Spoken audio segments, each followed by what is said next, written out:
De la clase pasada, me parece que les dije que íbamos a ver lo del layout, ¿cierto? Me parece que habíamos cortado acá y en un poco lo del ELF. Así que les cierro ese tema y después vamos a la clase de hoy. A ver, repaso rápido. Habíamos visto cómo compilar programas, ¿cierto? Cuáles eran todos los pasos para ejecutar una compilación, ¿sí? Eh, Habíamos visto que estas 4 etapas estaban realizadas por 4 programas diferentes, más allá que podíamos hacerlo con un programa que se llama GCC o G++, estos eran compiler drivers, ¿cierto? Son programas que dirigen todo el proceso de compilación, pero que en cada etapa había un programa en particular, el preprocesador, el compilador, el assembler y el linker, ¿sí? Habíamos visto un ejemplo de que podíamos compilar en C, compilar en C++ y hacer el linkeo separado uniendo los dos lenguajes, ¿sí? Habíamos visto cuestiones estas de assert, habíamos charlado, hoy vamos a charlar un poquito más. Habíamos visto cómo podemos pasarle flags de optimización al compilador para que tome decisiones de código, ¿sí? De qué hacer con el código para mejorar en tanto velocidad o en tamaño del binario final, ¿sí? A veces hacer un binario más chico puede decir menos líneas de código, pero eh, eso no necesariamente es más rápido, a lo mejor más líneas de código es más rápido, ¿sí? Bueno, habíamos visto este ejemplo de linkar objetos y el último que habíamos visto era la parte de debugging, ¿sí? Habíamos puesto a jugar ahí con GDB y les había tirado ahí que uno de los códigos que lo hicieran de ejemplo a la parte de encontrar el error y ver cómo debuggar, ¿sí? Habíamos visto la parte de linkear librerías, eh, habíamos visto este ejemplo, habíamos visto el tema de la math, ¿sí? Bueno, algo también que hemos visto hasta el momento, cuando compilamos, hacemos gcc y no sé, un hello.c, y no le pasamos la opción "-o", que es la opción del output para el programa que se va a generar, vimos que se genera un archivo que se llama a.out, ¿sí? Y yo a su vez les vengo diciendo que en Linux no hace falta en extensiones para un programa, ¿cierto? La extensión no tiene que ver en la capacidad de ejecución de un programa, sino que tiene que ver o sea, para que un programa funcione como tal, un archivo funcione como un programa, es una cuestión en principios de permiso de ejecución, ¿sí? Bueno, este formato a.out viene en un formato viejo, ¿cierto? Que se usaba en Unix, que estaba en estos formatos, ¿cierto? El A venía de assembler y el out como era la salida, ¿cierto?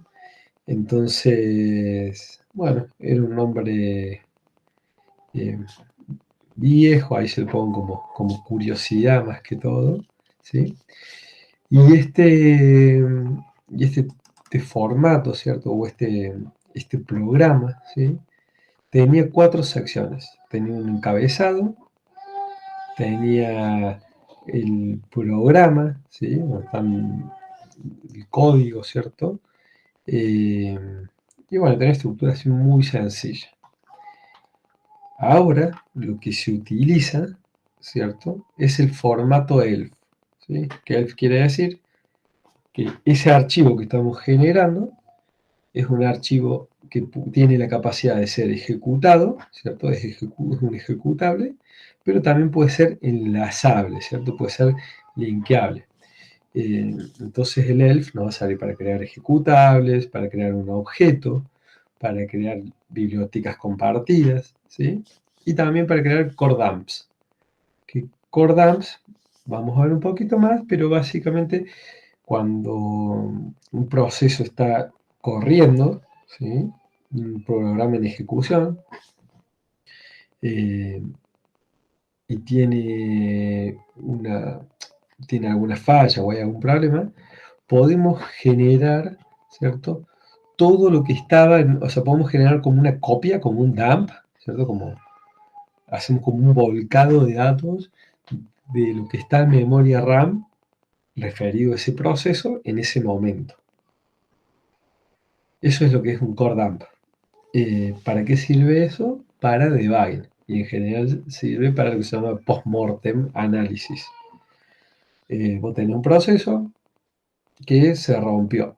Bueno, cuando se rompió, sacaste, esto es automático, por supuesto, haces un core dump, haces una captura de lo que había en memoria RAM en ese momento, y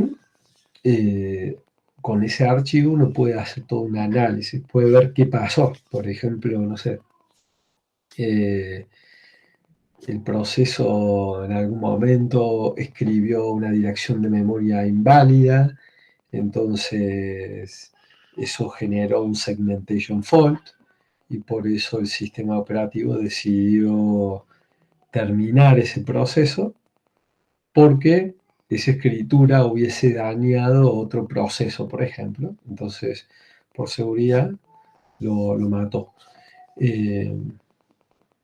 ¿Sí? Esos son ejemplos.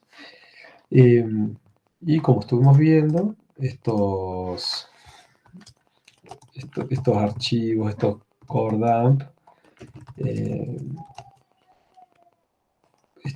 bueno, podemos ir directamente a la carpeta de hoy, que vamos a ver que es GNU Linux Software, ¿sí? Esa es la carpeta que vamos a estar viendo hoy. Por ejemplo, si hago gcc, no sé, client, genera sa.out, pero sa.out es simplemente, es un nombre, ¿no? No tiene este formato viejo. Fíjense, si yo hago file de este archivo, podemos ver que este archivo es un archivo ELF, ¿sí?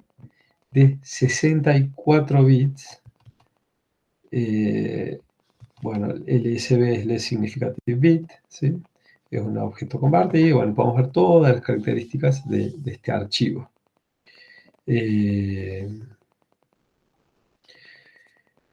Entonces, de nuevo, ¿no? Simplemente la.out es un nombre, pero estamos refiriéndonos a un programa, ¿sí? A un ejecutable que tiene formato ELF. Y bueno, si nosotros vemos la estructura de un ELF, ¿sí? Podemos ver que esta es la organización del archivo. Tiene una sección tiene un encabezado, ¿sí? Un encabezado que, por ejemplo, es lo que nos está permitiendo a nosotros acceder a esta información. Tiene información, por ejemplo, la versión del ELF, tiene bueno, distinta información que se refiere a ese archivo, y va a tener una tabla, ¿sí? Que esa tabla va a apuntar todas las secciones que se definen en ese programa ejecutable, ¿sí? ¿Por qué queremos secciones? ¿Por qué no directamente tenemos toda una cosa a continuación de la otra? Bueno, porque nosotros acá tenemos todo lo que, digamos, nuestro programa, ¿cierto? Cuando se compiló y ejecutó todas las etapas de compilación, tenemos lo que necesitamos, ¿sí? Para nuestro programa. Pero ¿qué puede pasar? Puede pasar que nosotros no queremos subir todas estas secciones o sea, digamos, no todas estas secciones son necesarias para que el programa se ejecute, ¿sí? Puede haber secciones que se han generado, por ejemplo, para debugging, ¿sí? Para soportar el debugger, ¿sí? Para obtener cuestiones referidas a símbolos o a información extra. Puede, puede haber secciones, ¿cierto? O sea, no todas las secciones son cargables en memoria RAM para que desde este programa al ser un programa de ejecución, obtengamos un proceso, ¿sí? Entonces, esta es la estructura nuestra de un ejecutable, pero cuando cargamos en memoria RAM, finalmente tenemos esta organización, este layout, ¿sí? En memoria. Así es como luce un programa que está corriendo, ¿cierto? Un proceso en términos de memoria RAM, ¿sí? Imagínense que ustedes acá tuvieran, no sé, en la parte baja, ¿sí? Direcciones que empiezan con, no sé, X, C, o sea, el hexa, 000, no sé. Imagínense, total estamos jugando con memorias virtuales. Imagínense todas las posiciones 0, desde el 0 hacia arriba, ¿sí?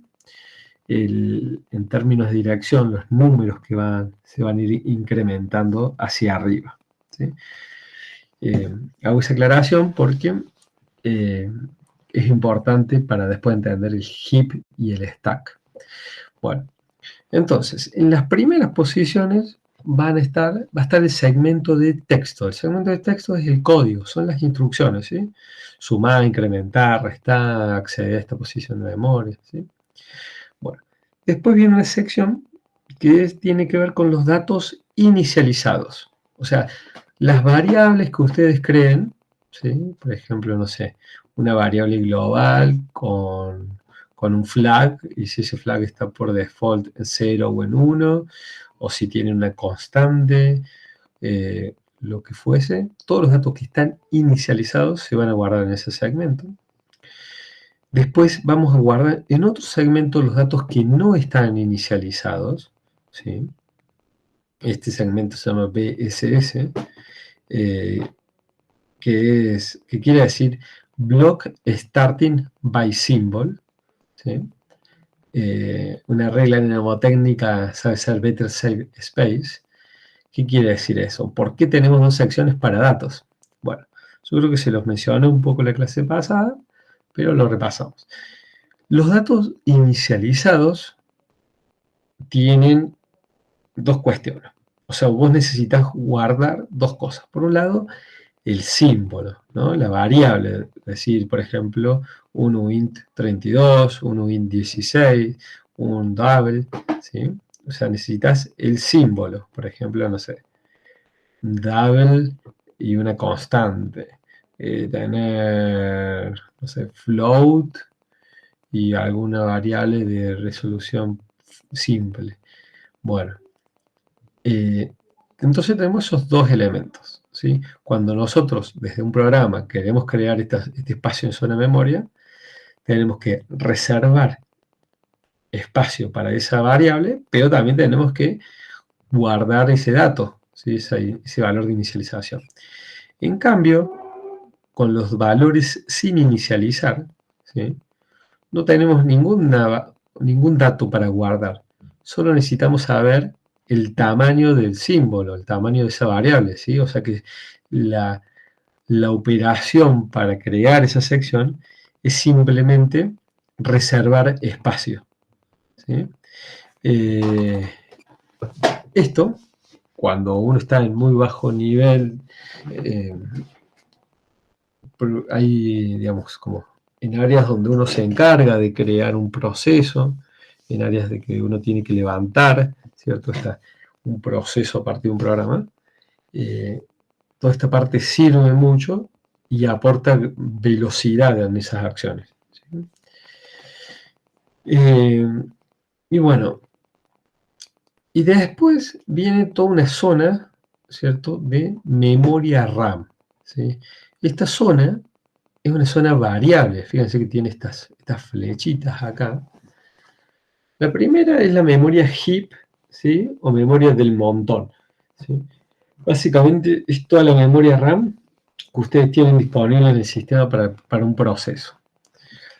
Ustedes cuando hacen un programa, imagínense un programa que abre archivos o obtiene datos de sensores, ¿cierto? Y, y con toda esa información que ustedes van consumiendo, quieren hacer operaciones matemáticas, ¿sí? Bueno, ustedes tienen dos posibilidades. O diseñan a su sistema de forma estática, ¿cierto? Para que todas las variables donde van a contener esa información estén en el segmento, ¿cierto? De datos, ya sea inicializados o no inicializados, pero sea algo que consume memoria en un programa, es parte de la memoria que ustedes ya han reservado de forma estática, de forma planificada, ¿sí? O pueden de forma dinámica pedirle al sistema operativo que les dé memoria, ¿sí? De la memoria que hay disponible, memoria RAM, ¿sí? Que hay disponible en el sistema, que les dé páginas. Por ejemplo, si están en una computadora que soporta paginación, ¿sí? Pero básicamente le dicen, bueno, sistema operativo, dame más memoria, y ahora dame más memoria, y ahora dame más memoria, ¿sí? Eso es lo que se conoce como memoria dinámica.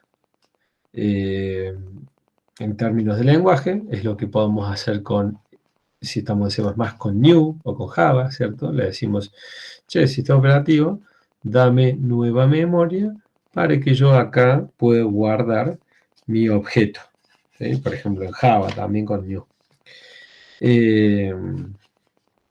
Bueno, ustedes después la pueden devolver, ya sea con free o delete, ¿sí? Son los operadores, los destructores de estos o los operadores que nos van a permitir devolver memoria RAM al sistema operativo. ¿Por qué la queremos devolver? Y porque queremos que otros procesos también puedan acceder al mismo recurso compartido, que es la memoria, ¿sí? La memoria es algo escaso y es algo caro. Bueno, entonces, en el diagrama vemos que tiene una flechita hacia arriba. ¿Por qué? Porque nuestro programa puede empezar a consumir más memoria a medida que le pidamos al sistema operativo, ¿sí? Por supuesto, como dijimos o como sabemos, la memoria no es infinita, entonces podemos hacerlo hasta un cierto límite del sistema, ¿sí? ¿Qué pasa si un proceso ya no puede pedirle más memoria al sistema operativo? Bueno, probablemente, o sea, la acción con la que realiza ese pedido de memoria va a fallar, entonces puede ser que el programa no pueda continuar, o puede ser que necesitemos, o sea, o el programa tome alguna decisión o no pueda continuar, ¿sí? Ya vamos a ver un poquito más de eso. ¿Estamos hasta ahí? ¿Se entiende la memoria heap? ¿Sabían qué era y se los explica el vicio? ¿Se entendió? Yo no ¿Entendieron? sabía, o sea, lo había escuchado, pero nunca Bien. lo Bien. había visto. Bueno, pero sí lo han usado la memoria dinámica, ¿no? Han usado el new, el malloc, no sé, en cualquier otro lenguaje, cuando crean en Python un objeto. Sí, sí. En algoritmos Bien. algo se ve de eso.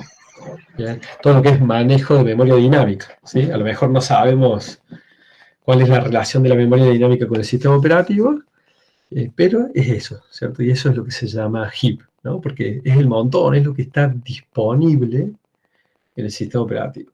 Bien. Y eso va creciendo. Vamos a ver mucho más de esto, ¿no? Vamos a ver bien cómo es esto de pedir memoria, cómo se devuelve.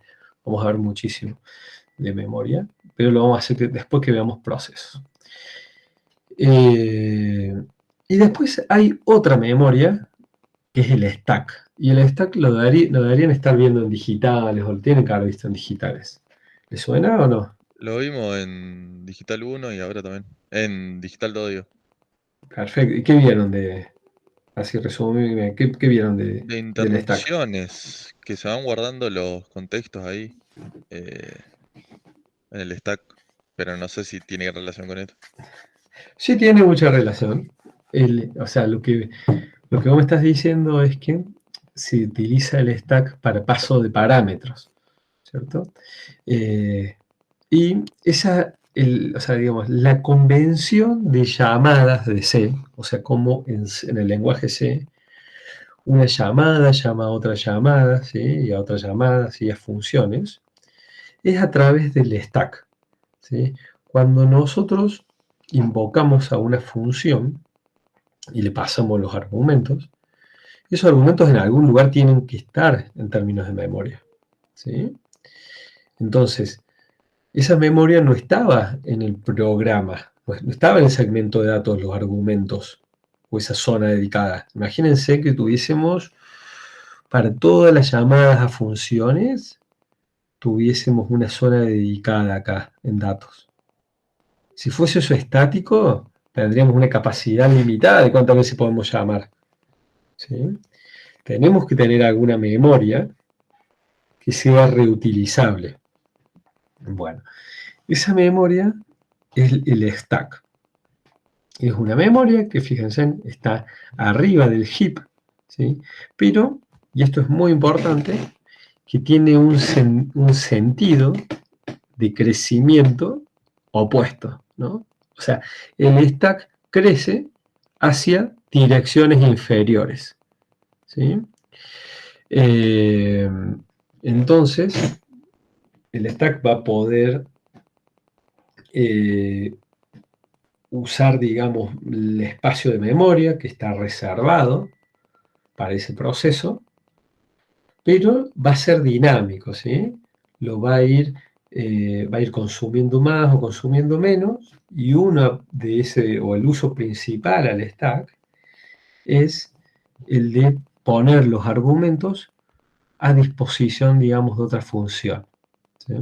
Todo el mecanismo de llamadas, de cómo se llama una función a otra, cómo sabe cuando nosotros llamamos a una función dónde vamos a retornar, ¿cierto? El RA, el return address, todo eso se hace a través del stack, ¿sí? Lo que se va haciendo es crear paquetitos de información que se llaman stack frames, ¿cierto? Que te permiten volver o dar esos saltos entre función. Tener también, por ejemplo, el valor de retorno de una función, bueno, también se guarda en el stack.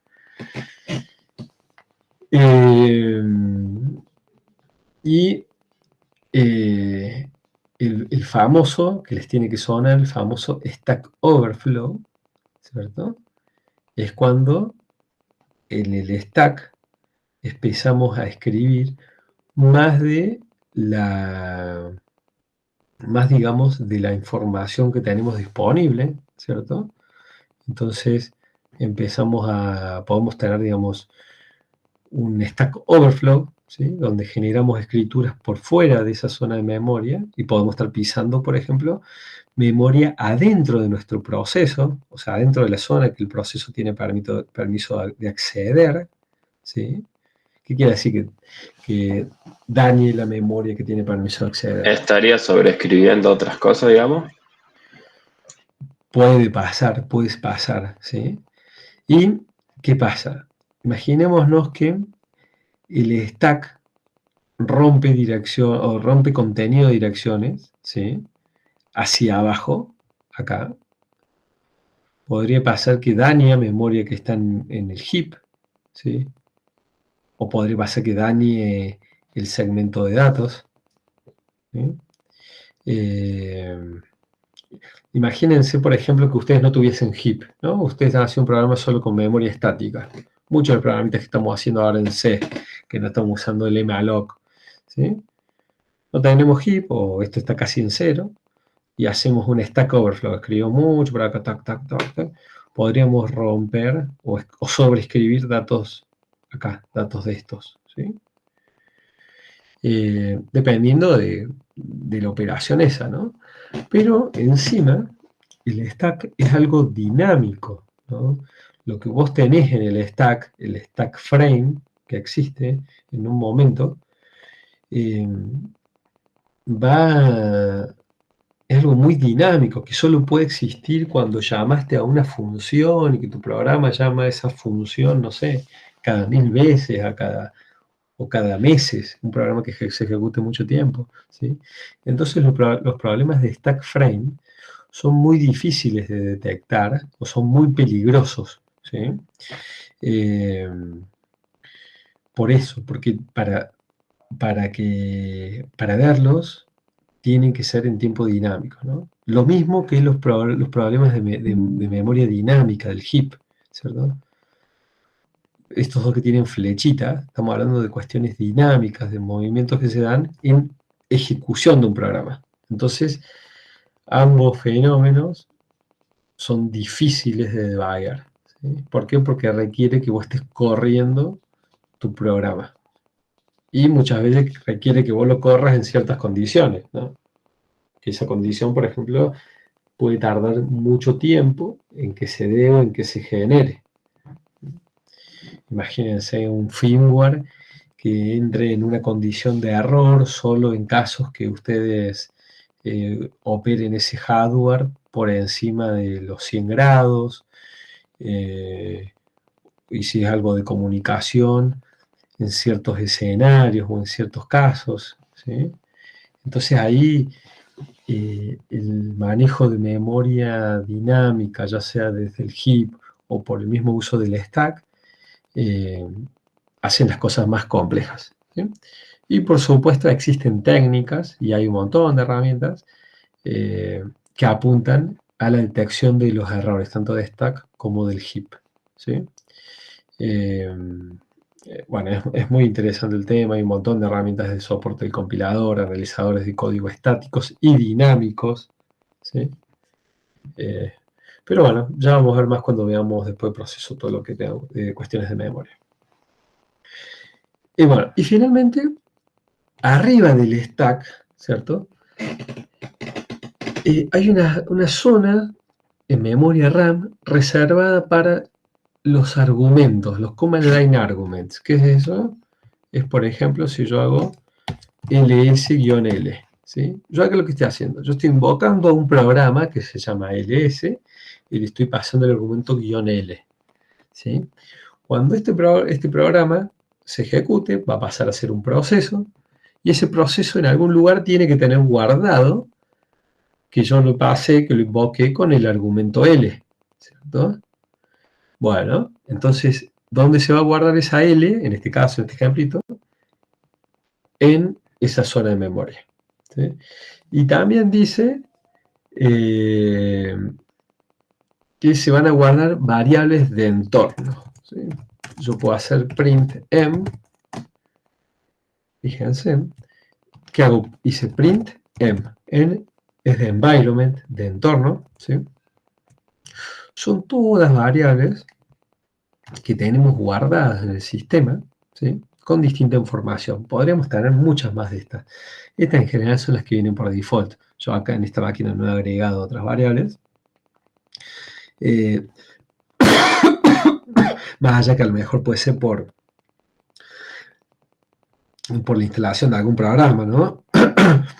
Por ejemplo, la YEL, ¿qué YEL estamos usando? ¿Sí? Está en una variable de entorno, que es este programa que está en user bin ZYEL, ¿sí?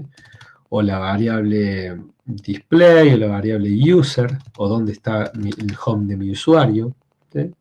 Todas estas variables van a estar disponibles, ¿sí? Para el programa. Entonces, eso está muy bueno. ¿Por qué? Y porque imagínense que ustedes hacen un programa, que ese programa quiere leer el contenido del home del usuario, ¿cierto? Que va a ser así. ls, el tilde, es lo mismo que poner el /home, ¿cierto? Es lo mismo que hacer /home, /Pablo, ¿sí? Es un comodín, ese tilde. Bueno. Sí, imagínense entonces que usted hace un programa que quiere leer el contenido de mi /home, ¿sí? De mi /home, Pablo. Bueno. Imagínense ustedes, ¿qué tienen que hacer? Y bueno, tienen que hacer la primera opción más fácil sería decir, bueno, hardcodeo esta dirección en mi programa. Y la verdad que está muy feo eso de que poner mi nombre Pablo, ¿cierto? O sea, que va a servir solo el programa para las personas que se llamen Pablo, ¿sí? Entonces, lo que podemos hacer, tanto en programas como en scripts, ¿cierto? Usar la variable de entorno, ¿sí? Que se llame user. Acá lo estoy haciendo en la terminal, ¿no? Pero también se lo podemos pasar a un proceso y todas las variables de entorno van a estar en esta zona de memoria. ¿Sí? Entonces esto nos da portabilidad.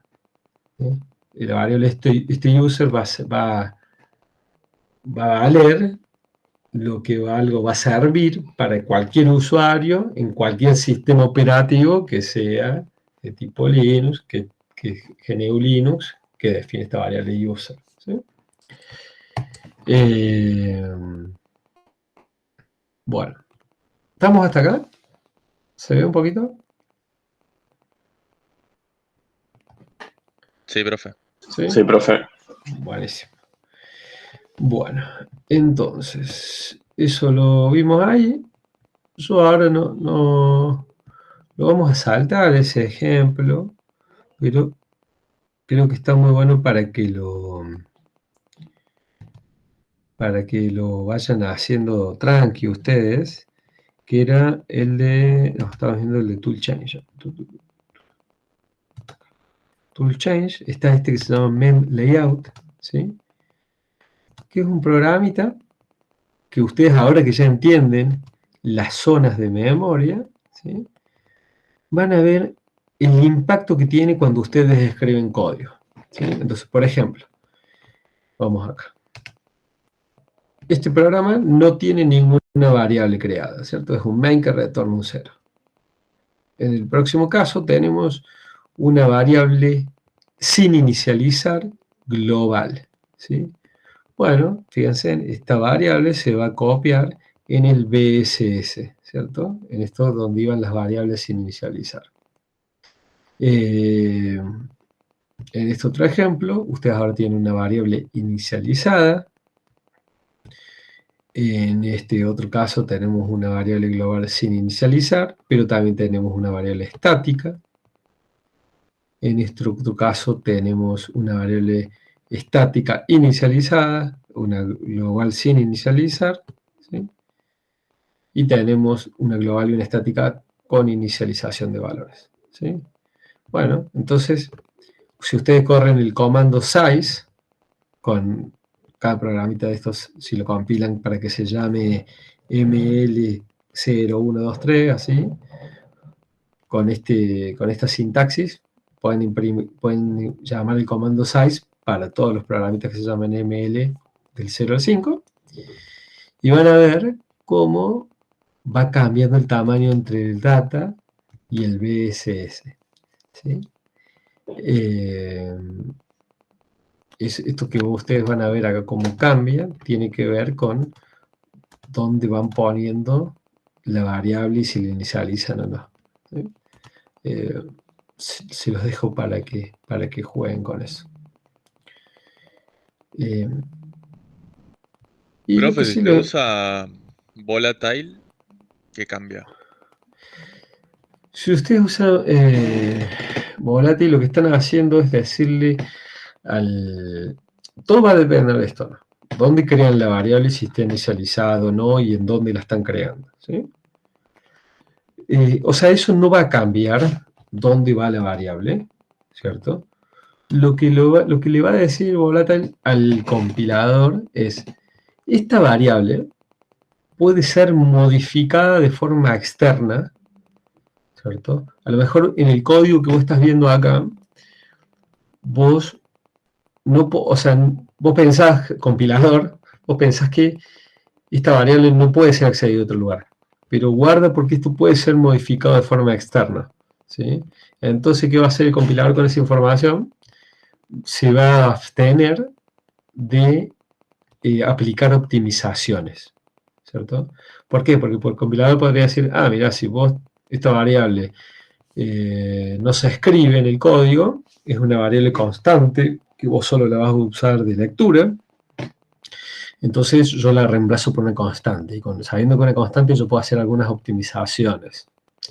Pero no, si vos decís volátil, el compilador va a decir, no, yo sé que esto no lo puedo optimizar porque puede cambiar de forma externa. Eso se pasa mucho con drivers, con programación de bajo nivel, cuando estamos refiriendo a variables que apuntan a hardware, por ejemplo. ¿Sí? pero no va, o sea, tiene que ver con una cuestión de acceso, de optimización y no tanto de dónde va a estar ubicada, ¿sí?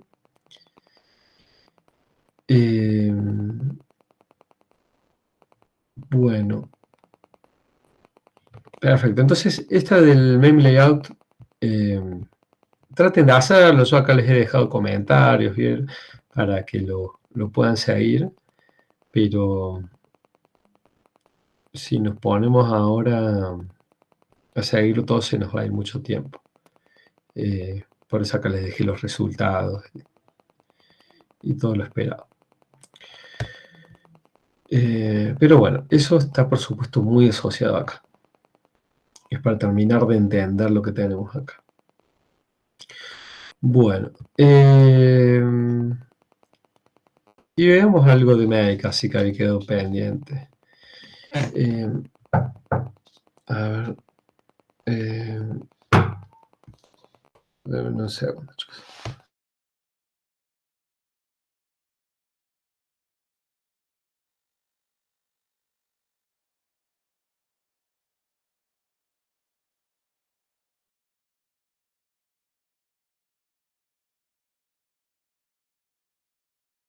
Hola. Bueno, perdón, chicos. Bueno, a ver. Los makefiles. ¿Dónde teníamos algún ejemplito de makefile? Acá, en este el recíproco, ¿sí? Ese lo vamos a utilizar ahora de ejemplo.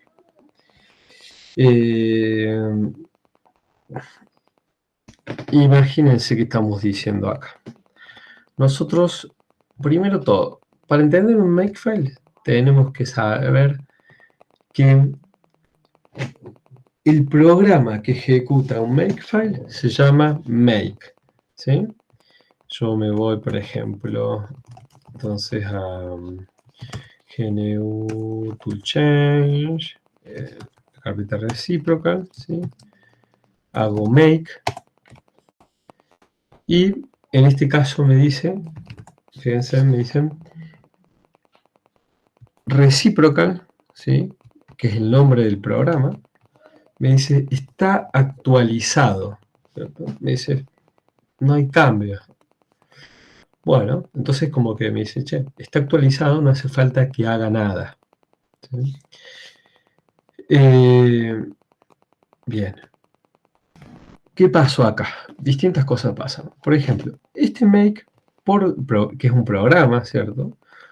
Por defecto va a buscar en el directorio actual archivos o un archivo que se llame makefile con la M mayúscula, ¿sí? Así como está acá, ¿sí? Entonces, ¿qué pasó?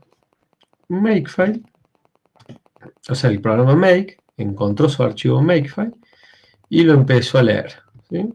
Bueno, ¿qué dice un archivo makefile?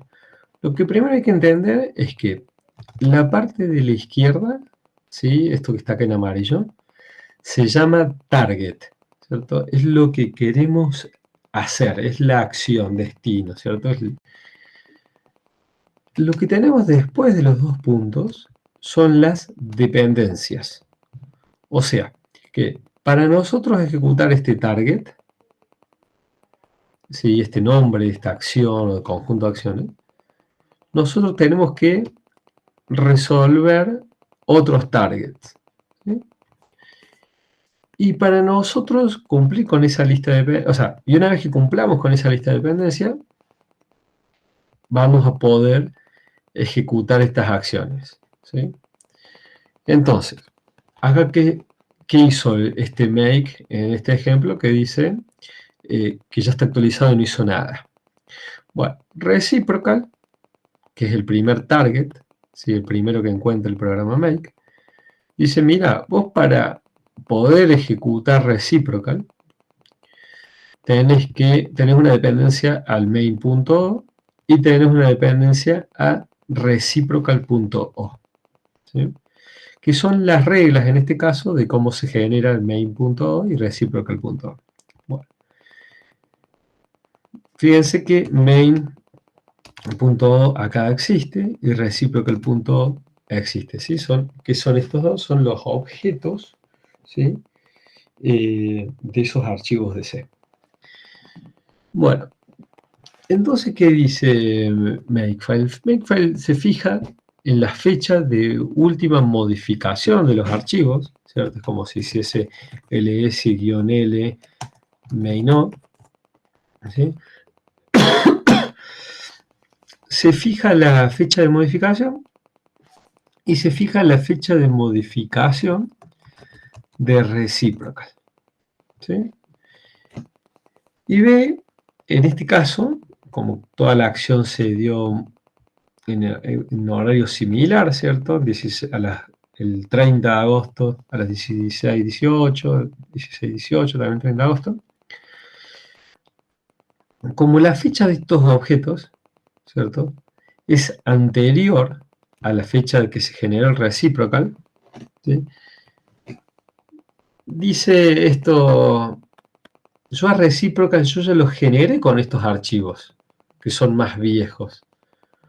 O sea que yo no tengo más nada que actualizar, ¿sí? Imagínense que si nosotros ahora modificáramos, por ejemplo, el main.o, tuviese una fecha más nueva, por ejemplo en septiembre, make, ¿qué diría? Y mira, el reciprocal tiene una fecha más vieja con respecto a sus dependencias. Entonces, si la dependencia tiene una fecha de modificación más nueva, quiere decir que yo puedo generar un reciprocal más nuevo, ¿sí? Entonces, en ese caso, hubiese ejecutado la dependencia, ¿sí? Por ejemplo, si el cambio hubiese estado en la fecha de última modificación, tuviese en reciprocal.o, hubiese ejecutado también este target, y este target hubiese evaluado, mira, yo para generar el objeto reciprocal, yo tengo un archivo que se llama reciprocal.cpp y tengo un header, ¿sí? Bueno, entonces va y recompila, ¿sí? Si no, imagínense que el cambio no estuvo en reciprocal, estuvo en el main. Bueno, me voy a la rama del main. El main dependía del main.c y del reciprocal.h. Bueno, cambio algo en el main nomás, listo. Compilo el main, ¿sí? Como compilo el main, lo vuelvo a generar, se generó de nuevo este main.o. Y acá el reciprocal no cambio, entonces volvemos a enlazar, ¿cierto? Hacemos linkeo para tener el programa recíproco, ¿sí? Entonces, ¿qué estamos diciendo? Esto tiene, a ver si lo pueden graficar, pero tiene una estructura de árbol, ¿sí? El reciprocal va a ser el punto de partida, va a ser el nodo, y las dependencias van a ir creando ramas. Entonces, ¿cuál es la magia de Make? Que solo se va a meter en ramas de dependencia, solo va a ejecutar acciones donde haya habido algún cambio, ¿cierto? Donde la fecha de modificación de ese archivo, ¿sí? Diga que hay un cambio, ¿sí? Con respecto al target que requiera que se ejecute, que se excite toda esa rama dentro de una rama de un árbol de generación de Makefile, ¿sí? ¿Cuál es la gran ventaja de esto? Imagínense proyectos grandes, proyectos de mucho código, de miles de archivos, ¿sí? Donde ustedes, así como tienen llamados a compiladores, pueden tener a programas que generen código, a programas que que muevan archivos, que ejecuten otro programa para generar datos, y como toda una pieza compleja de software, ¿no? Ahí es donde Makefile o Make se hace muy importante. ¿Lo ven? ¿Se entendió un poco? Sí, se entiende. ¿Sí? Sería como el primer target, después va depende si se modifica o no, va el primero o el segundo. Sí, o en este caso podría haber n's, ¿no? Fíjense que, por ejemplo, un target puede ser que no tenga dependencias. Yo acá tengo el target clean. Casi clean, cuando yo ejecuto make clean, ¿sí?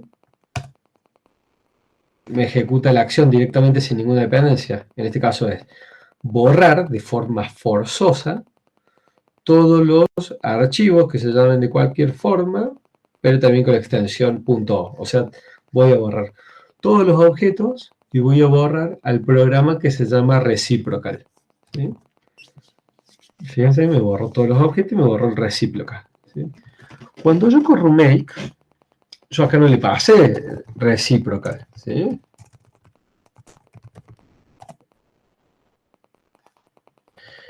Pero ¿por qué no se lo pasé? Y porque no caería. No, ¿por qué? Porque no hace falta, porque make lo que hace es ejecutar el primer target que encuentra. Entonces uno si sabe esa convención, el primer target es digamos, el nodo más alto, es la raíz de este árbol de dependencias, ¿sí? Entonces no hace falta listarlo, ¿sí? Es lo mismo que ahora hago make clean, ¿sí? Cuando yo hago make, va a buscar el primero y yo sé que va a encontrar este reciprocal, ¿sí? Entonces ni hace falta que sepa cómo se llama. Bueno, hay muchas opciones de make. Por ejemplo, te pueden correr make con "-j", y esto paraleliza la ejecución del makefile, ¿sí? Entonces, por ejemplo, acá en las dependencias, en vez de ir primero ejecutar la dependencia para main, después para reciprocal, ¿sí? Lo que hace es paraleliza. En un core puede ejecutar main o, en otro core puede ejecutar reciprocal o, ¿sí? O en un thread uno, o en otro thread otro, ¿sí? Entonces, bueno, eso es algo también muy positivo, ¿sí? Poder contar con esa paralización. Tiene mucho efecto. Mucho efecto positivo, ¿no? Y bueno, de acá les dejo para que jueguen también, hacer esto de cambiar solo una dependencia para que vean si se ejecuta solo el main o solo el reciprocal o todo. Cuando yo hago make clean, ¿sí? Estoy borrando todos los objetos, entonces estoy borrando las dependencias, entonces ahora todo se va a ejecutar. Pero si yo fuese y una vez compilado modifico un solo archivo, eso cambia. Imagínense, es muy común, ¿no? En un ámbito laboral estar compilando cosas que tardan 40 minutos, una hora. Entonces, o sea, desde cero, ¿no? Imagínense ustedes, se olvidaron un punto y coma o quieren hacer un cambio simple, tienen que volver a recompilar todo. 40 minutos nuevos, ¿sí? Es inviable. En cambio, si ustedes tienen bien hecho el makefile, solo se va a recompilar el archivo que ustedes modifiquen, ¿cierto? Si ustedes van y cambian una función, bueno, si ustedes cambian el contenido de la función, puede ser que sean muy pocos objetos los que se tengan que recompilar. Pero si ustedes cambian la interfaz de la función, o sea, cómo se llamaba esa función, bueno, ahí van a tener que modificar el archivo que tiene la función, más todos los lugares donde cambie el nombre, ¿sí? Y ahí van a tener, bueno, mayor objetos que se tengan que compilar. ¿Cómo viene hasta acá?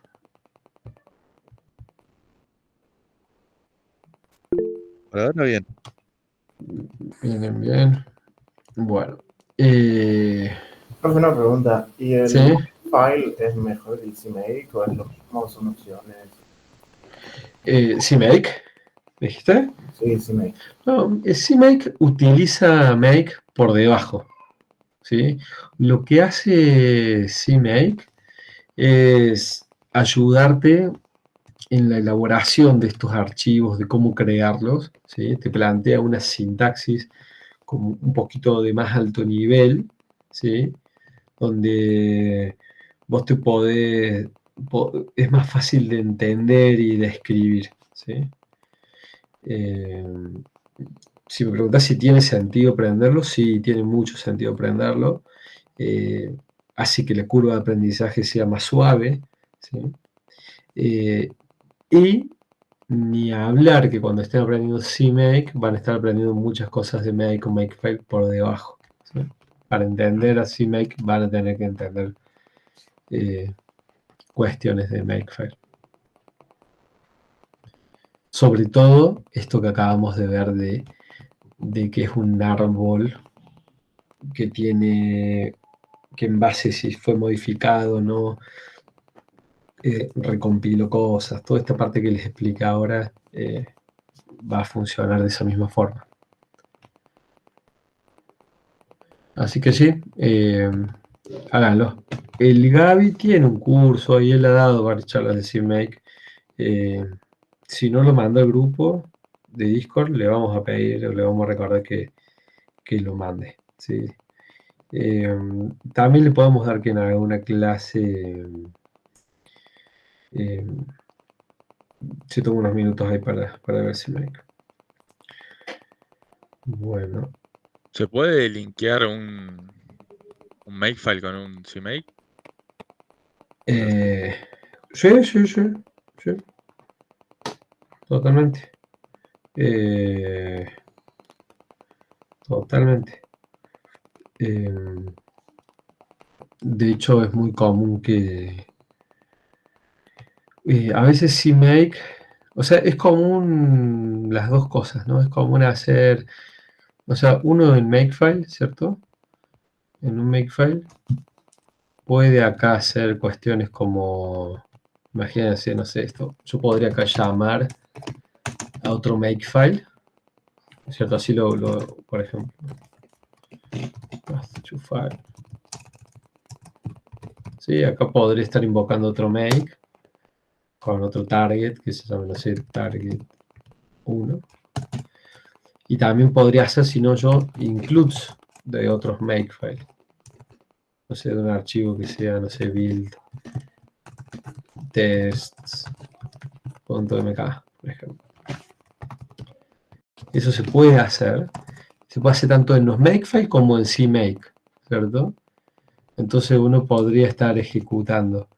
Imagínense que ustedes tienen un sistema que lo heredaron, que ya estaba en Makefile, y quieren empezar a actualizarlo a CMake. Bueno, pueden ir haciéndolo en partes y puede coexistir Makefile y CMake.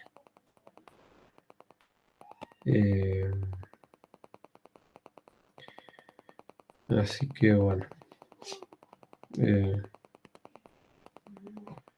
Eso es una muy buena pregunta, es algo que pasa, es algo que se da. ¿Sí? Bueno, o sea, a ver, para la materia y para lo que estamos viendo, esto que han entendido acá y esta forma de los Makefile, ¿sí? Está bien, pero Makefile nos provee un montón de comandos, ¿cierto? Para que sea más fácil, o sea, por un lado nos provee comandos para que poder escribir y hacer cosas muchísimo más potentes, pero a la vez se va poniendo más complejo, ¿no? Sacarle provecho a Makefile se va volviendo un poquito como más complejo, ¿sí? Pero está muy bueno y vale la pena aprenderlo. Ya lo vamos a ir viendo algunos ejemplitos, ¿no? Sepan que esto es como la versión más simple y más fácil de un Makefile, pero imagínense un programa que dijimos que tiene miles de archivos. No tiene sentido que estemos escribiendo todos estos .o y todos los puntos, cada vez que cambiamos el nombre de un archivo tenemos que venir a tocar esto, cada vez que agregamos, no, ¿sí? Podemos crear reglas de decir, che, de todos los archivos C que existan, en este directorio generar el .ho, ¿sí? Y que lo haga automáticamente la herramienta, ¿sí? existen cosas así. Que por ejemplo acá nosotros pusimos explícitamente los .h. Bueno, podemos decirle o sea, podemos escribir de alguna forma los makefiles para que el programa make se encargue automáticamente de los h, ¿sí? De esto que se llaman dependency files, cosa que no tenemos que escribir nosotros, ¿sí? Cada vez que tengamos un header, ponerlo a mano. Y todo eso se puede lograr, ¿sí? Lo que les quiero decir es que este es el caso más sencillo. Make y Makefile tiene un montón de elementos para sacarle más provecho, para automatizar, pero sí es verdad que se va poniendo más complejo. Entonces por ahora nos mantenemos este nivel. Bueno, a ver, esto es lo que habíamos, bueno, nos quedaba así de Makefile para ver, ¿sí? Bueno, de Bagger estuvimos viendo cuestiones.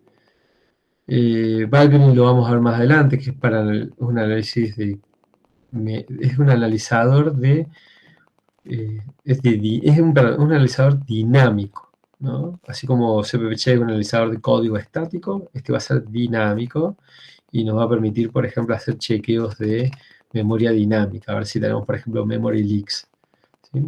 Cuando veamos memoria lo vamos a ver mejor, pero por si tienen que correrlo, quieren evaluarlo, ya lo tienen acá presente. Bueno, y ahora sí, vamos a ir al tema que me interesa que veamos hoy.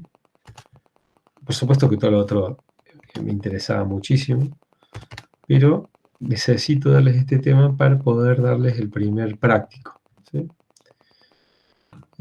Porque hasta ahora vimos Linux, vimos C, vimos herramientas que tenemos en C, pero ahora tenemos que ver cómo escribimos el código, ¿sí? Entonces ver esto de empezar a hacer software para GNU Linux.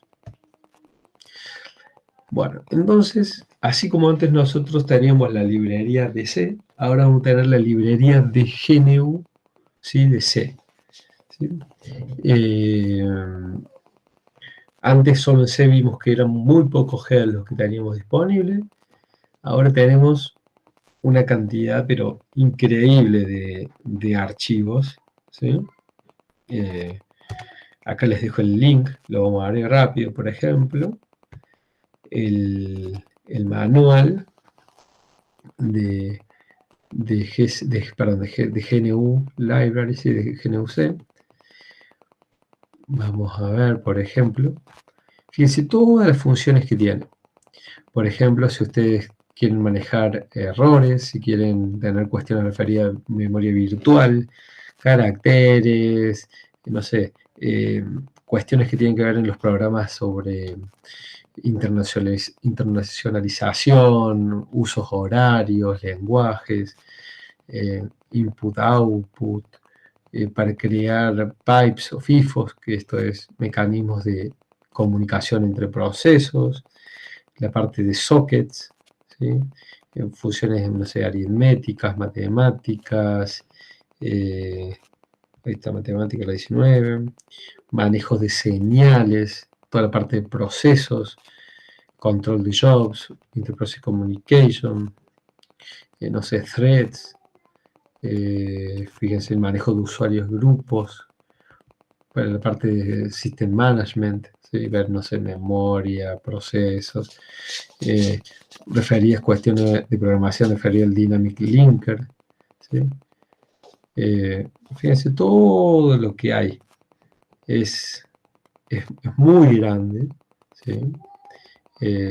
Fíjense, no sé, links, el file system, ¿sí? Fíjense, la librería realmente nos permite hacer de todo, sacarle provecho a todo el sistema operativo. Bueno, fíjense todas estas funcionalidades, ¿no? Bueno, entonces ahora me van a decir, profe, ¿y todo esto se supone que lo sepamos? ¿Vamos a tener que estudiar todo esto? Bueno, la verdad que sería muy ambicioso decirles que vamos a ver todo, Pero lo que sí le puedo decir es que de acá hasta el final de la materia vamos a estar viendo esto, ¿sí? Por ejemplo, cuando veamos procesos, vamos a ver, no sé, el capítulo este de 27 procesos, cuando vemos comunicación de procesos, ¿sí? A partir de ahora todos los ejemplos que veamos va a contener funciones que va a usar la librería de GNU-C Library, ¿sí? Y bueno, entonces la clase de hoy es como una introducción, ¿sí?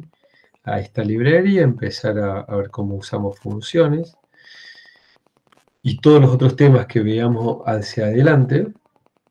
Por un lado, voy a usarlos para explicar el concepto de sistema operativo, vamos a ver cómo funciona el Linux, pero también vamos a escribir código usando esta librería.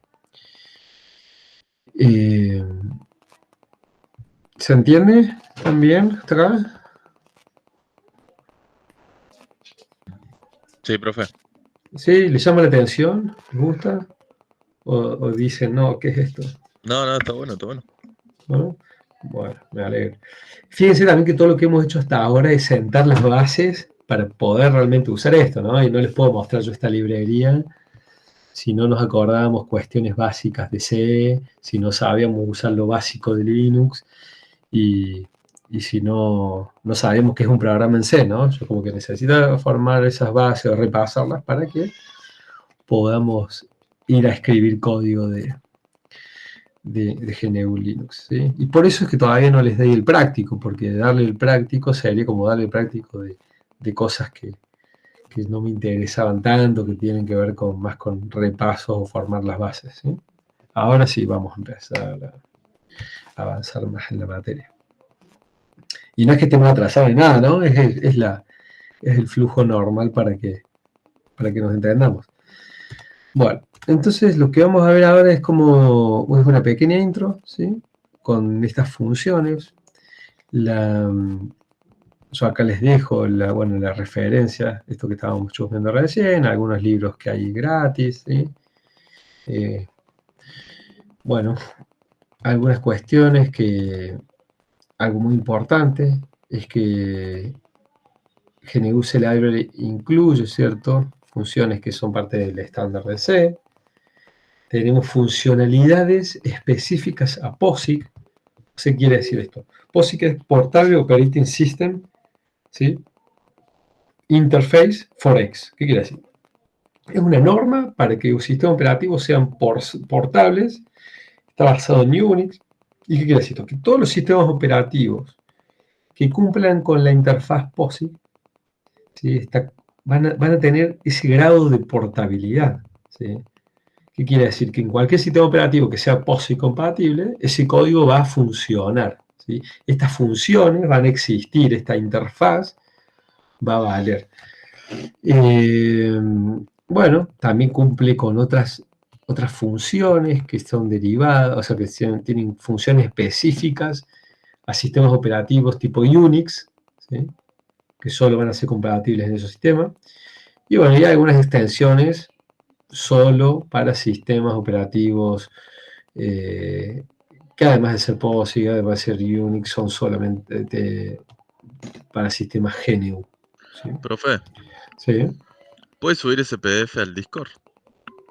Sí, me olvidé de subirlo, pero lo subimos. Sí, sí, por supuesto, lo subo cuando terminemos ahora. Total, no, vamos a ir a los ejemplitos del código, ¿sí? Pero lo voy a subir, por supuesto. Bueno. Bueno, ¿qué vamos a empezar viendo? Como lo más fácil, o sea, lo primero, ¿no? Nosotros queremos escribir un programa y nuestro programa tiene esta forma, el main, ¿sí?, donde le pasamos argumentos.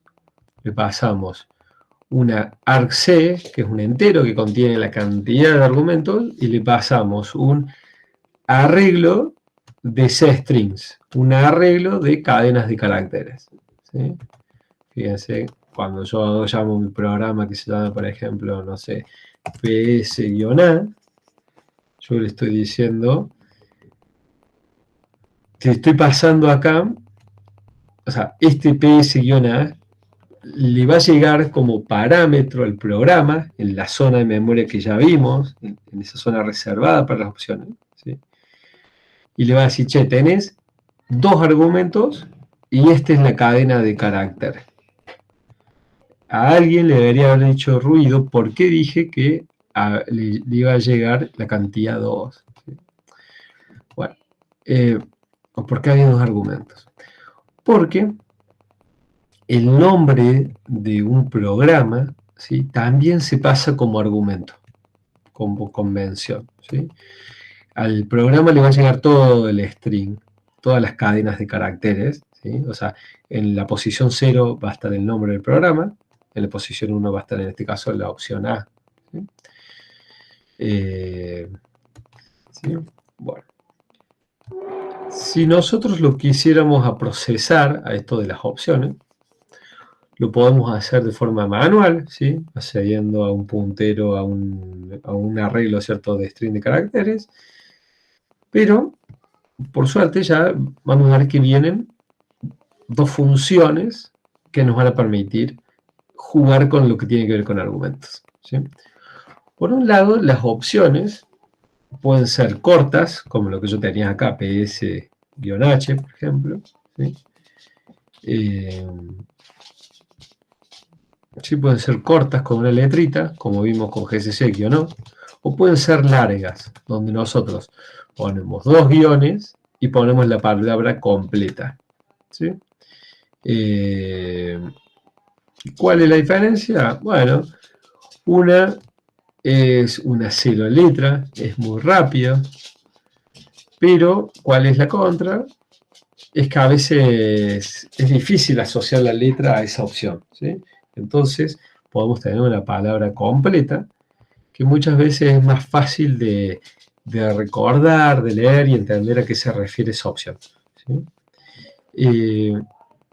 En el código, o sea, en los códigos estándar de GNU, ¿sí?, del proyecto, acuérdense que tenemos un sistema operativo de GNU Linux, ¿sí?, tenemos dentro de los estándares comandos u opciones para nuestros programas que son comúnmente usados. O sea, ¿qué quiere decir esto? Mira, si vos vas a hacer un programa que recibe o tiene la opción de que a la salida o sea, que vos le pases el nombre de la salida de tu programa, un nombre, por ejemplo, generar un archivo que se llame log.txt, bueno, a esa opción, la convención dice que se hace si es una opción corta con la guión O, y si es una opción larga, guión output.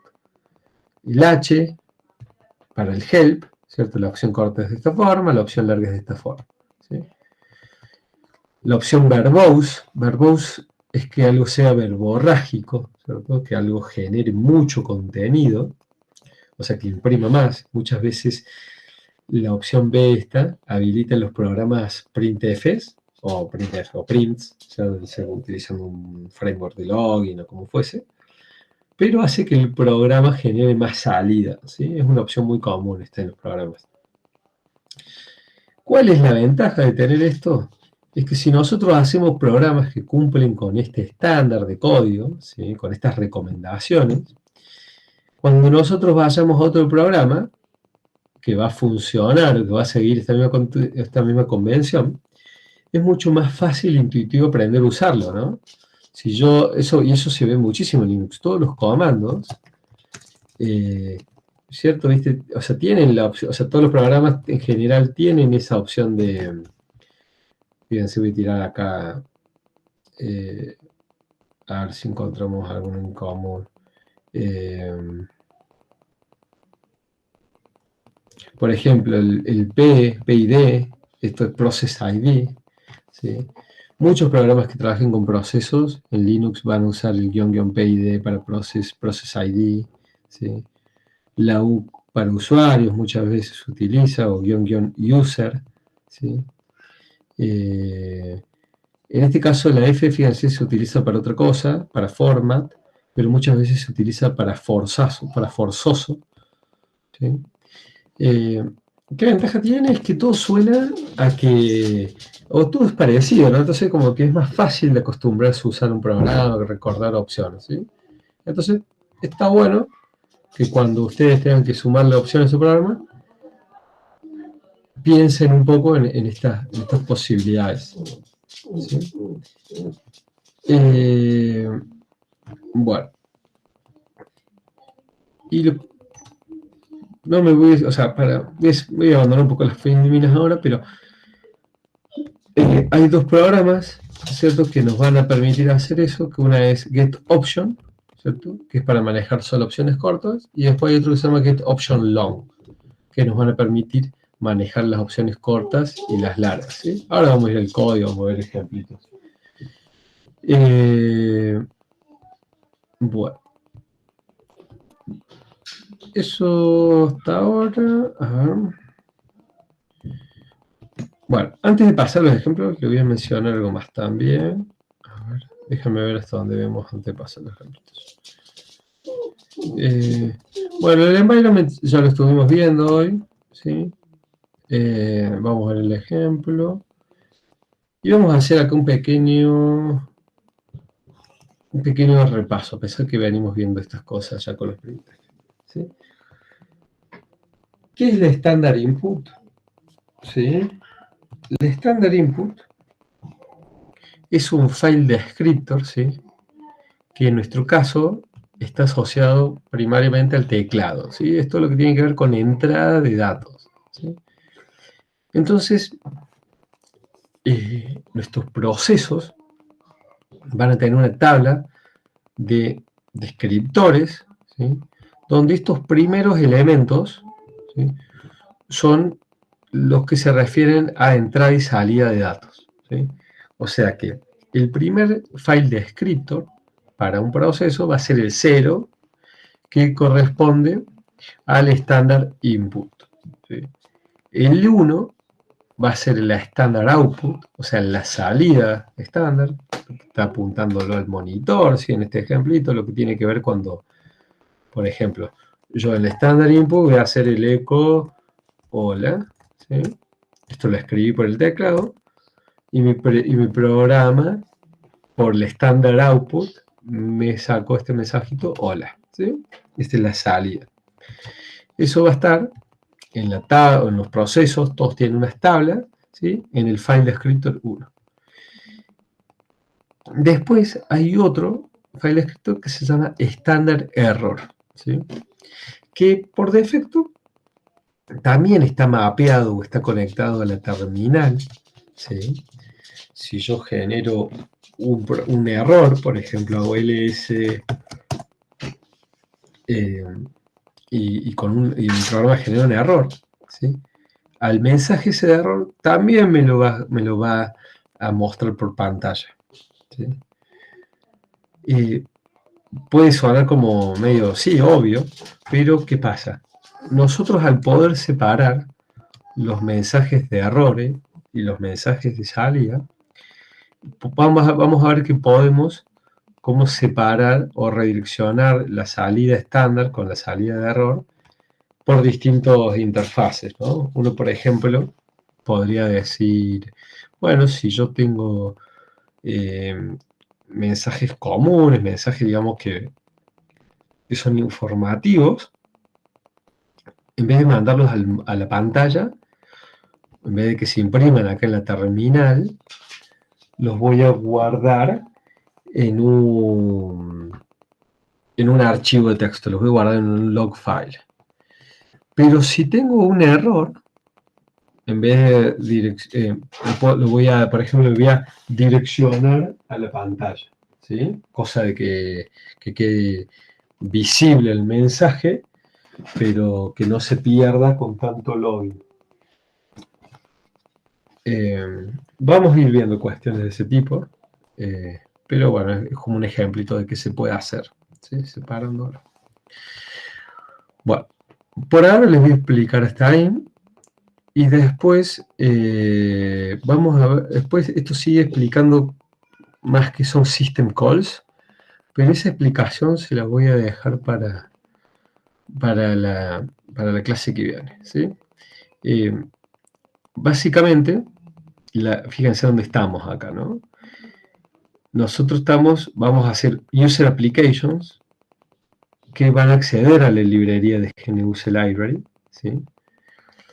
Y por debajo, toda esta librería lo que va a hacer es llamadas a la interfaz de sistema del kernel, ¿sí? Vamos a estar accediendo, digamos, a través de la librería a funciones, ¿sí? Que tienen que ver con las funcionalidades o los servicios que nos brinda el sistema operativo, ¿sí? En su kernel. Entonces, bueno, lo que vamos a ver es entender la clase que viene, cómo es este mecanismo de llamadas, cómo se relacionan nuestras dos capas, ¿sí? Y qué system calls existen y cuestiones de ese tipo, ¿sí? Pero eso por tiempo no lo vamos a ver ahí. Bueno, vamos a los ejemplitos. ¿Sí? En la terminal yo estoy acá, ¿no? Sí, Primworking Directo, yo estoy en ejemplos, GNU Tool Change. Me voy a GNU Linux Software, ¿sí?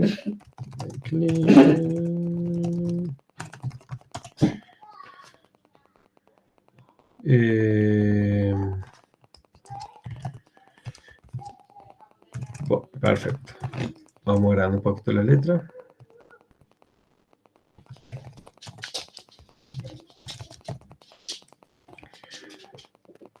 Bueno. Sí. Vamos a hacer remove.out. Hice make clean, pero no tengo un makefile, fíjense. Hice make clean. Y me dice, che, no tenés regla porque no hay nada, no puede ejecutar un make clean. ¿Sí? Bueno. Tenemos entonces estos programitas. Vamos a ver cuál empezamos. Empecemos con el de las opciones, que es el que estábamos hablando recién. ¿Sí? Tenemos el get option, ¿sí? Este programita que dijimos que nos permite gestionar, utilizar opciones cortas, ¿sí? En este ejemplo que tenemos acá, tenemos una opción, tenemos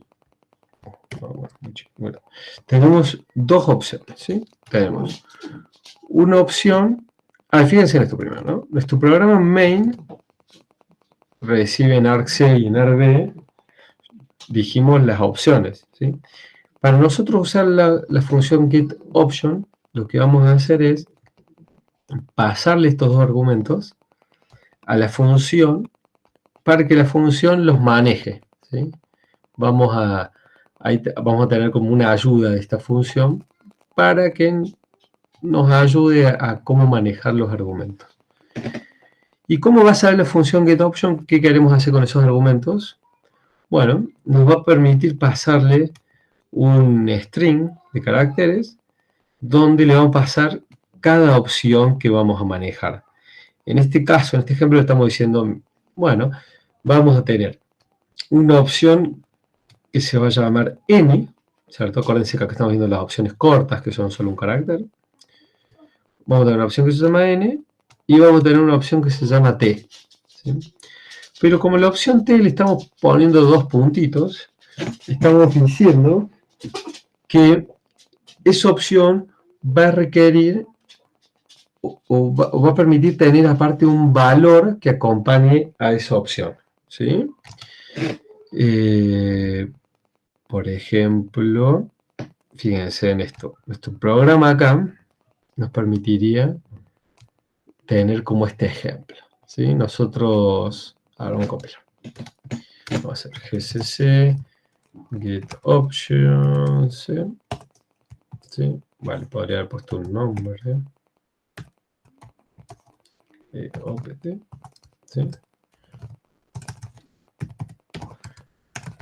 opt, ¿sí? Dijimos que tiene la opción "-n" y la opción "-t", que le podemos pasar un valor. La ejecuto. ¿Qué hace el programa? El programa ya lo vamos a dejar en el código, pero si recibe la opción "n", va a setear un flag Fíjense que recibí esa opción y ese flag lo puso en 1. Va a setear un flag si recibe la opción T. En realidad, este es el flag de que fue provisto, digamos, el flag, pero también el valor que le pasamos, ¿sí? Vamos a poner otro valor así, es más fácil de ver, ¿sí? A la opción T la pasamos sí, y pasamos el valor 4 para esa opción. Y bueno, y después hay un argumento que se llama option index, que todavía no lo veamos, ¿sí? Vamos entendiéndolo. Y el programa que esperaba. Fíjense, acá estamos usando la opción "-n", ¿no? Pero dijimos que la convención, si queremos usarlo para un nombre, por ejemplo, debería ser una O. Entonces, y esto también admite que la opción "n", si nosotros queremos, la podamos acompañar con alguna otra palabra. Por ejemplo, un nombre. Bueno, name acá. ¿Sí? Entonces, para la opción "n", ¿cierto? Este argumento de nombre, podemos tener un nombre, ¿sí? Algún archivo, alguna string que podamos hacer algo con eso. Entonces, ¿qué va a hacer getOption, ¿no? GetOption, con los argumentos que recibe desde la terminal, ¿cierto? En la zona que ya vimos, donde se guardan esas variables, va a ir procesando al arreglo ese de string, ¿sí? Y va a ir analizando las opciones que nos pasó el usuario en base a esto. Entonces, esto lo tenemos que hacer en un while. ¿Por qué? Porque vamos a ir recorriendo todos los elementos. Y la opción getOption nos va a devolver la primera opción, ¿sí? Entonces, bueno, la primera opción que venga en orden, ¿no? De lo que nos pasaron. Bueno, por ejemplo, cuando detectemos la opción n, si llega la opción n, va a poner el flag en 1. ¿Sí? Por ejemplo, yo acá lo pasé, pero ¿qué pasa si no lo paso? ¿Sí? Flag 0, que el flag n este queda en 0. No se ejecutó nunca esta parte. Bueno, ¿qué pasa si pasamos la opción T? Bueno, si pasamos la opción T, fíjense que nosotros estamos pasando acá el 4. La estándar input, todo lo que estamos viendo acá está en strings, ¿sí? En cadena de caracteres, en ASCII. Entonces lo que estamos haciendo es hacer una conversión. Fíjense, la función statoid se lee así. Esto es una conversión to, ¿sí? Int. O sea, vamos a convertirlo al argument to int, ¿sí? Vamos a convertirlo a entero. Entonces, al string lo convertimos a entero, y en este ejemplo ya lo que nos estamos recibiendo acá como un número acompañado de la opción t, que acá es un string, acá lo vamos a compartir, lo convertimos a segundos, un entero, ¿sí? Bueno, lo imprimimos. En este caso, por ejemplo, nosotros queremos que sean solo valores positivos. Si esto es menor o igual a 0, nos va a imprimir un mensaje de error y el programa se va a terminar, indicando una falla, ¿sí? Tenemos el flag para decir que la opción esa fue provista. Y si pasamos cualquier otra cosa, nos va a decir, che, no se usa así el programa. Fíjense. Si yo hago .pt, ¿qué pasó ahí? Ah, porque como le pusimos esto que tenga como el argument, ¿sí? Imagínense que yo hago así, -r, ahora sí me va a decir, che, la opción -r no existe. Entonces te dice, bueno, el uso es así, ¿sí? Básicamente está imprimiendo el default de este switch. Y bueno, y estos son los otros print, ¿sí? ¿Se entendió el ejemplo o los mareé un poco? Se entendió, se entendió. Se entendió, se entendió. ¿Sí? Bueno, básicamente piensen lo que en estructura fácil, ¿no? Ustedes lo que reciben se lo pasan a esta función, que si lo hacemos en este patrón while switch, podemos tener una tablita donde se van a ir procesando los argumentos y nosotros decidimos qué hacer con cada opción. ¿Sí? Bueno, la función getOptionLong es muy parecido, no más que como queremos recibir, o sea, aceptar al CR, pero ¿se acuerdan la tabla? Como queremos opciones cortas y queremos opciones largas, vamos a tener que pasar una estructura, ¿sí?, que contenga todas esas opciones. ¿Sí? Fíjense, tenemos. Entonces, el H sería la opción corta. Si queremos una opción larga es el help. La opción corta, la opción larga es el output. ¿Sí? En el campo 1, lo que estamos diciendo es si va acompañado con esa opción algún otro valor. ¿Sí? Fíjense, por ejemplo, cuando nosotros ponemos output, vamos a pasar seguramente el nombre de que queremos que tenga esa salida. ¿Sí? Cuando hacemos, por ejemplo, que es ese no sé, my program, ¿sí? My prog, esto está explicitado acá con ese 1. ¿Sí? Necesitamos pasar, acompañar esa opción -o. -o o -- out. No sé, out. Bien. Bueno, y esta es una centinela que se llama, que es el final. O sea, nosotros cuando generamos estas estructuras que tiene el final toda una línea de nulos y ceros, es un patrón que las funciones que utilicen la estructura saben que ahí llegaron al final. Bueno, entonces, ¿qué tenemos que hacer? Necesitamos crear la lista de las short options, como antes, generar la estructura de las long options, ¿sí? Y se la vamos a pasar a la función getOptionLong. Entonces, la función getOptionLong va a ser lo mismo que antes, o sea que la función getOption, pero no más que ahora va a tener esa tablita para procesar. ¿Sí? Y bueno, ahí es lo mismo que lo que veíamos antes. ¿Sí? Les dejo también este código, compílenlo, prueben las opciones, agreguen las opciones que a ustedes les gusten. ¿Sí? Estas dos funciones son muy importantes porque en general los programas que hagamos nosotros van a querer ser comandos tipo de la consola. Nosotros lo vamos a querer llamar y pasarle programas desde afuera. ¿Cuál también es la ventaja de esa? Y que te permite no hardcodear todos los argumentos del programa y no tener que estar recompilando cada vez que querés usarlo con una opción distinta.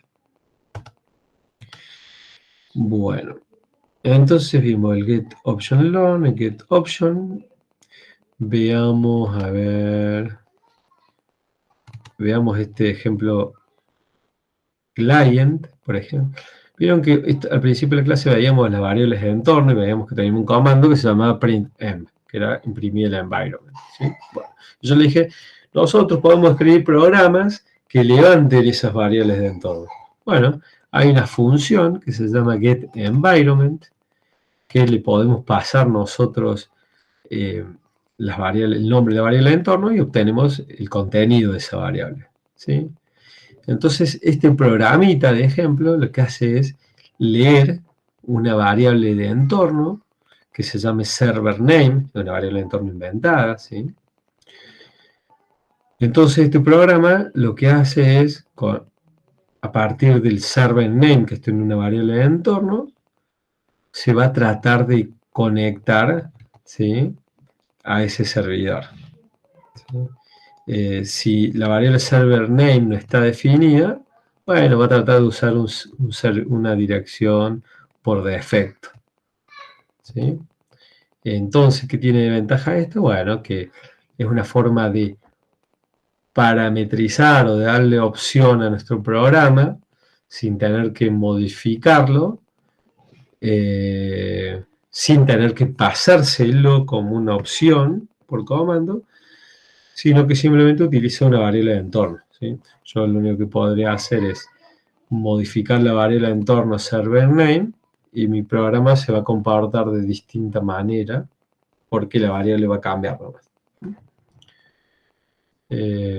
Esto es común en general, como le decía antes, las variables como username, el home, ¿sí? Variables de estilo se usan mucho para esta portabilidad, ¿no? ¿Estamos hasta acá? ¿Se Sí, ve? profe. ¿Sí? Bueno, a ver, vimos ese, vimos el client, a ver. Este print está bueno, está asociado. Este es un ejemplito que nosotros vieron que dijimos cuando veímos el memory layout de un programa en C, dijimos, el entorno siempre se pone en esta zona del programa. Bueno, ¿qué pasa?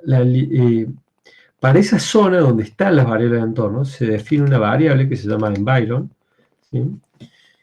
Que es un puntero a strings, a cadenas de caracteres, ¿sí? Un puntero, que tiene todas las variables, ¿sí?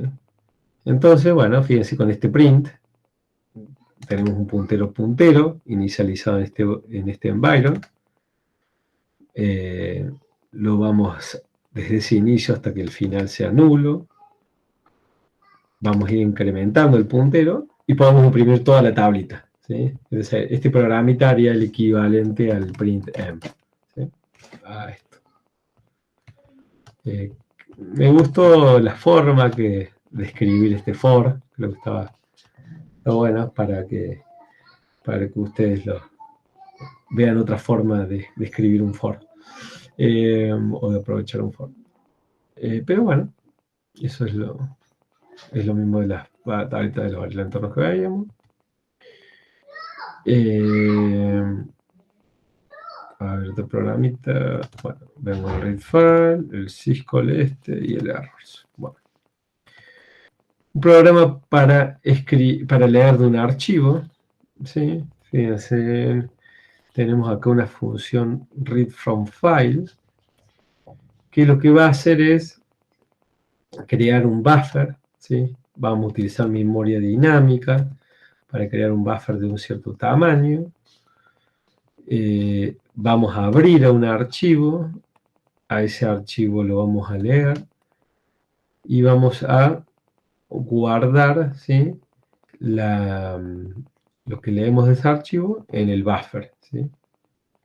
Que va a apuntar a memoria dinámica que reservamos a través del malloc, ¿sí? Y fíjense siempre lo que tiene que ver con la gestión de errores, ¿sí? Si nosotros ejecutamos el malloc y algo sale mal, quiere decir que el malloc no nos puede reservar memoria para ese buffer, ¿sí? Nosotros vamos a retornar, el malloc nos va a retornar un null. Entonces nosotros deberíamos chequear si ese buffer tiene un null. Entonces fallamos y la función esta read for file, por ejemplo, va a devolver un null. Si queremos abrirlo al archivo y nos devuelve un file descriptor -1, que sería muy equivalente a que nos devuelva el file descriptor null, vamos a imprimir un error. Fíjense esta función perror, ¿sí?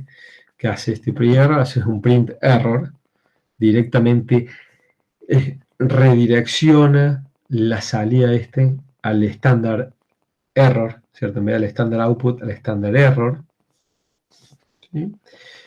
Y va a hacer un free del buffer. O sea, ¿por qué? Porque acá lo hizo al malloc, lo reservó memoria para el buffer, acá quiso abrir el archivo, pero el archivo no lo pudo abrir. Imagínense que no tenían permiso o estaba mal el nombre. Entonces, ¿qué hacemos? Retornamos la función con un null, pero antes devolvemos la memoria, ¿cierto? Que estábamos ocupando, que pedimos al sistema operativo con el malloc, ¿sí?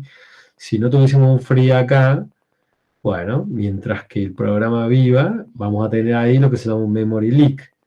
Pedimos memoria al sistema, que no la estamos utilizando, ni tampoco se la devolvemos al sistema operativo, ¿sí? Son como pérdidas o goteos de memoria. Bueno, y después tenemos la función esta que reservamos memoria para el buffer, abrimos el archivo y leemos, ¿sí? Si la cantidad de datos que leemos no es -1, vamos a guardar toda esa información, ¿cierto?, del buffer, cerramos el archivo y la función retorna el buffer, ¿sí? Si algo salió mal en la lectura, imprimimos al standard error, devolvemos la zona de memoria que le pedimos al sistema operativo y cerramos el file descriptor, ¿sí? Fíjense cómo una operación tan simple como de lectura de un archivo tiene o implica una buena gestión de recursos, ¿no? De evaluar si tenemos errores y en caso de que haya errores, devolver esos recursos al sistema operativo.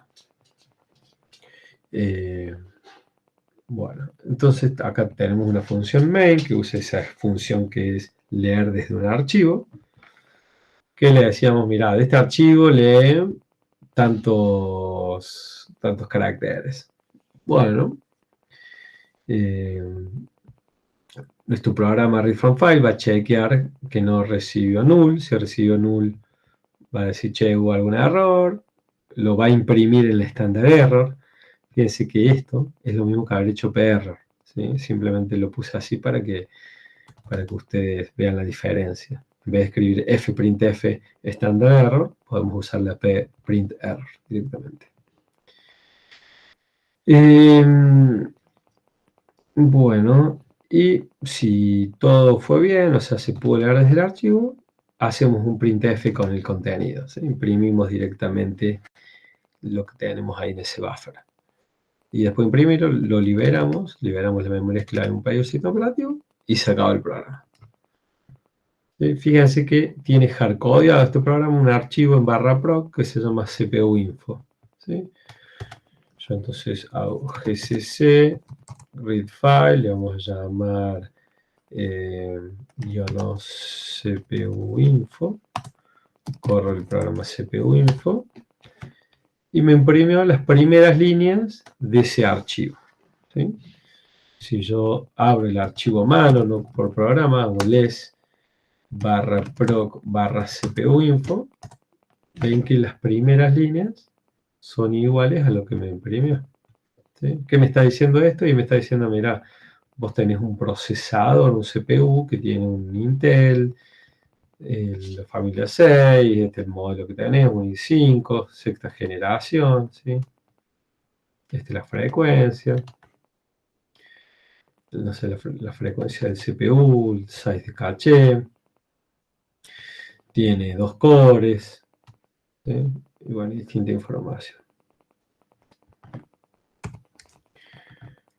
Bueno.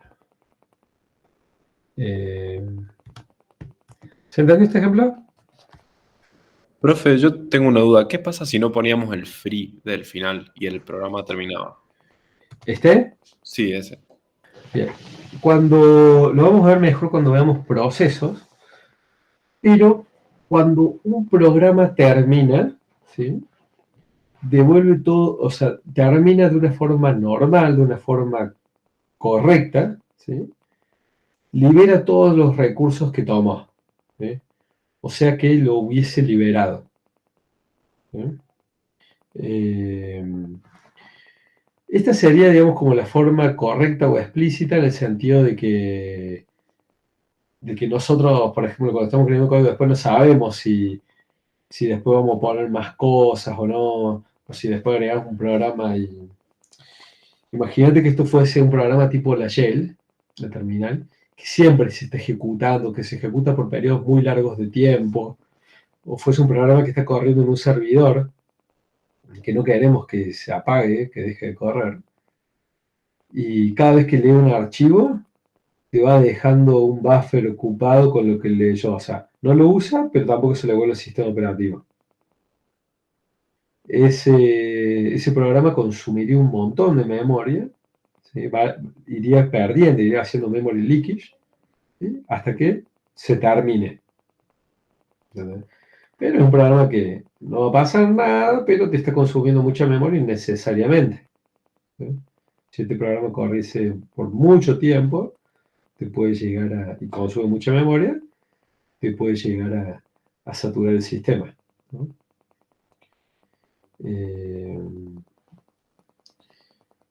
¿Sí? O sea, la respuesta sería, si el programa ahí termina, no pasa nada, porque el programa cuando termine lo va a devolver, pero es como la forma explícita y forma correcta de hacerlo bien. Claro, gracias, profe. Eh, ¿Algo más? ¿Algún ejemplito? Algo.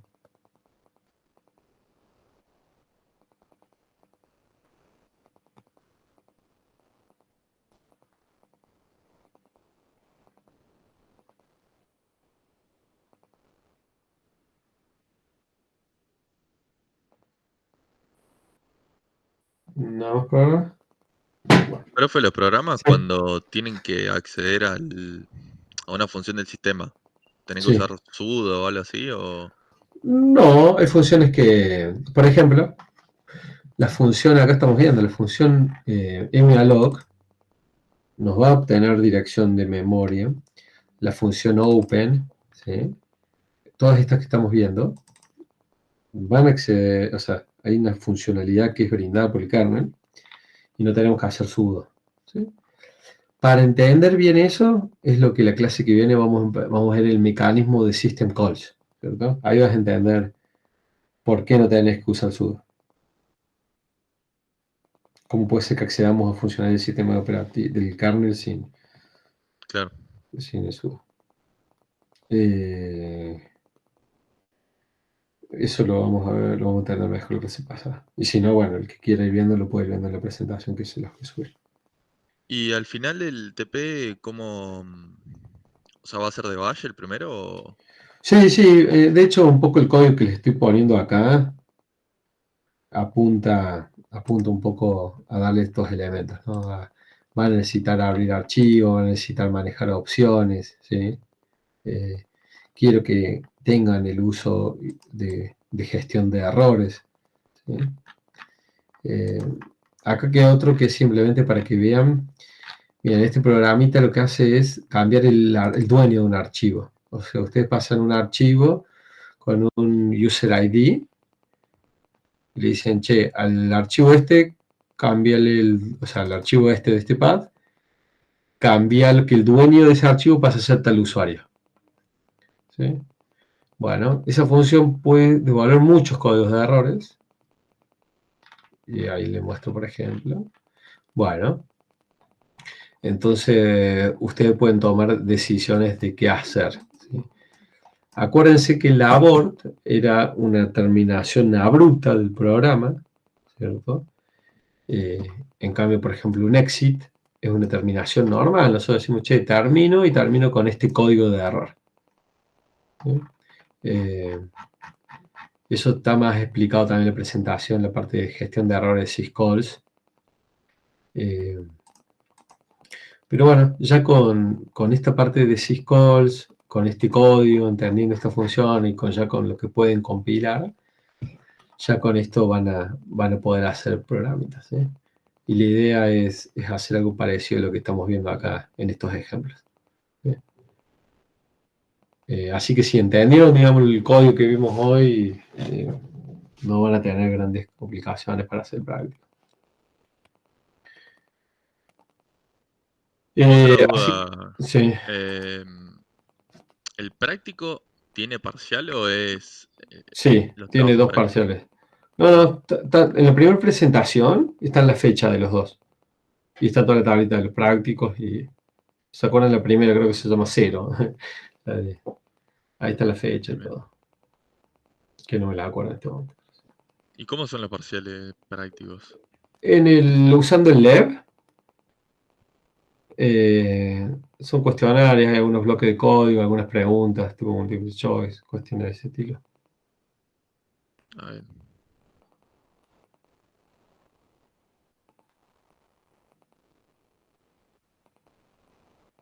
Eh, bueno.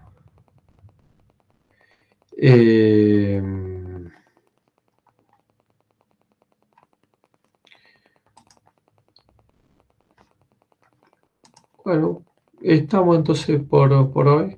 Yo les voy a subir todo ese contenido, les voy a subir práctico todo para que ya puedan empezar. Y a nivel materia es como que ya con la GNU Library ya vamos a poder ver todos los temas que siguen adelante, ¿no? Fíjense en IPC, Interprocess Communication, memoria, la parte de procesos, ¿sí? Señales, ¿sí? Todo eso estaba en el manual este de GNU Library y por supuesto en libros.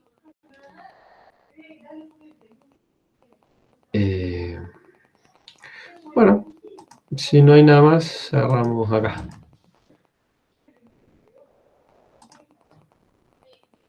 A ver.